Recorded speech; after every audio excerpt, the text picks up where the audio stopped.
Imagine two people, same age, same job, same salary, same city. One of them will retire a millionaire. The other will still be working at 70, checking their bank balance before buying groceries. Here's the strange part. It's not the smarter one who wins. It's not the one with the better degree, or the higher paying job, or the rich parents. It's the one who understood 5 simple rules about money. Rules that are almost never taught in school, rarely explained by parents, and yet quietly decide the entire financial future of a person's life. Today, we're breaking down those 5 rules. Not complicated theories, not spreadsheets. Just 5 ideas that, once you understand them, change the way you see every dollar that passes through your hands. Let's start with the biggest myth of all, the problem.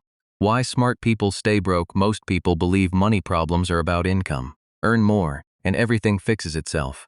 That's the story we tell ourselves. But here's something almost nobody wants to admit. Studies on lottery winners and high-income earners repeatedly show the same pattern. A huge number of people who suddenly get more money end up broke again within a few years. Not because they were unlucky. Because nobody ever taught them the rules of what to do with money once they have it. Think of money like water. Income is the amount pouring into a bucket. But if the bucket has holes in it, it doesn't matter how much water you pour in. It still ends up empty. Most people spend their whole lives trying to pour more water in, faster and faster, without ever asking a simpler question. Where are the holes? That's what these 5 rules are really about. Not making more, keeping more, growing what you keep, and using it in a way that buys you something far more valuable than stuff. Rule 1. Pay yourself first. Picture a woman named Maya. Every month her paycheck arrives and she pays rent, groceries, bills, a little fun money, and whatever's left over she saves. Most months there's nothing left over. This is how almost everyone handles money. Spend first, save whatever survives. The problem is, spending always expands to match what's available. Give a person more room and their expenses quietly grow to fill it. Now picture Maya doing one thing differently. The moment her paycheck lands, before she pays a single bill, she moves 20% straight into a savings or investment account, automatically, instantly, untouched. She never sees that money as spendable. Her brain adjusts. She starts living on the 80% that's left, the same way she used to live on 100, because that's simply what feels normal now. This is called paying yourself first, and it works because of a strange psychological truth. We don't budget based on logic. We budget based on what's visible. If money disappears before you can spend it, you stop missing it. Rule 2. Lifestyle doesn't have to grow with income. Here's a trap that catches almost everyone, especially people who are doing well. You get a raise. You feel like you deserve something nicer. A better apartment, a newer car, more takeout, more travel, more upgrades. It feels earned. It feels good. This is called lifestyle creep, and it's one of the quietest wealth killers that exists. Because it never feels like a mistake in the moment. It feels like success. Here's the trick behind it. Your brain compares your current lifestyle to your recent past, not to some fixed standard of happiness. So when income goes up and spending goes up right alongside it, your sense of satisfaction barely moves. You're working harder, earning more, and somehow still feeling the same amount of financial stress. The people who build real wealth do something counterintuitive. When their income rises, they let their savings rise faster than their spending. Not zero upgrades ever, but a gap that keeps widening between what they earn and what they spend. That gap is where wealth actually lives. Not in the size of your paycheck, in the space between your paycheck and your expenses. Rule 3. Money left alone grows itself. Now here's where most people's eyes glaze over, so let's make it painfully simple. Imagine you plant one seed. You don't touch it, you don't dig it up to check on it, you just let it sit in the soil. In a few months, that one seed has become a plant, and that plant produces more seeds.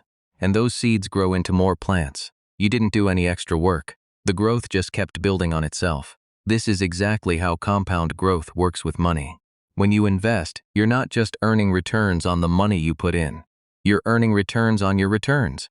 Every year that money sits and grows, it grows a little faster than the year before, because it's growing on top of a bigger pile.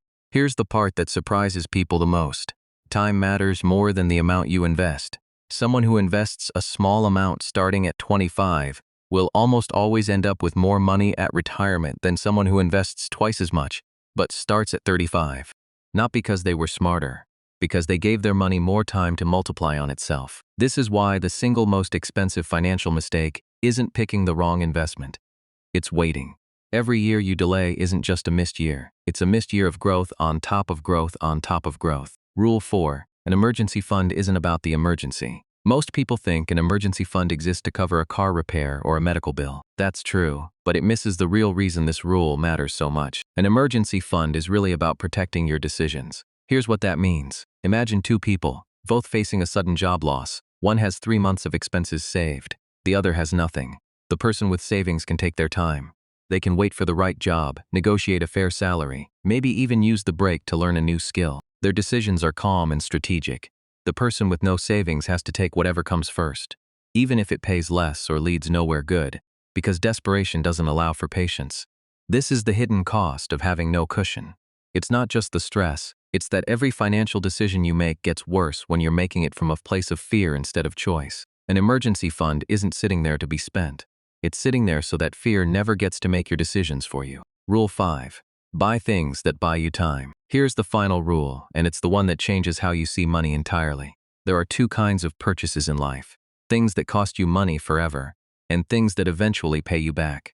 A car depreciates the moment you drive it off the lot. A pair of shoes, a new phone, a fancy dinner. These give you a moment of enjoyment, and then they're gone, and your money is gone with them. But such purchases work differently. A share of a business, a rental property, a course that raises your income, a skill that opens new doors. These don't just disappear. Over time, they can generate more money than you originally put in. Here's the psychological insight most people miss. We're wired to chase things that feel good right now because our brain rewards us instantly for spending. But growing wealth requires rewarding a version of yourself that doesn't exist yet. Your future self. The people who build lasting wealth aren't the ones who never enjoy their money. They're the ones who ask a simple question before almost every big purchase. Is this going to cost me money forever? Or is this eventually going to pay me back? That one question, asked consistently over years, quietly separates people who stay comfortable from people who become truly free. Here's what ties all 5 of these rules together, and it's the real lesson behind everything we just covered. Money isn't actually about numbers. It's about behavior repeated over time. Nobody becomes wealthy from one brilliant decision, and nobody goes broke from one bad purchase. Wealth and financial struggle are both the result of small, repeated choices, made automatically, almost without thinking, over years and years. That's actually good news, because it means you don't need a huge salary or some secret trick to change your financial future. You need better habits, put on autopilot, so your future doesn't depend on willpower you might not have on a hard day. So where do you start? Pick one rule, not all 5, and build it into your life this month. Set up an automatic transfer the day your paycheck arrives, even if it's small. Let your spending grow slower than your income. Start investing something, anything, as early as possible, because time is doing most of the work, not the amount. Build a small emergency cushion so fear never makes your decisions for you. And before your next big purchase, pause and ask if it's going to cost you money forever, or eventually give some back. None of this requires you to be rich already.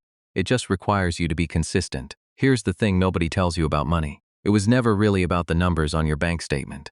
It was always about the version of your life those numbers are quietly building, one small decision at a time. The 2 people from the beginning of this video, the one who retires free and the one who's still working at 70, they didn't start out any different. They just followed different rules every single day, without even realizing how much those small choices would eventually add up to. The question is, which 5 rules are you following, starting today?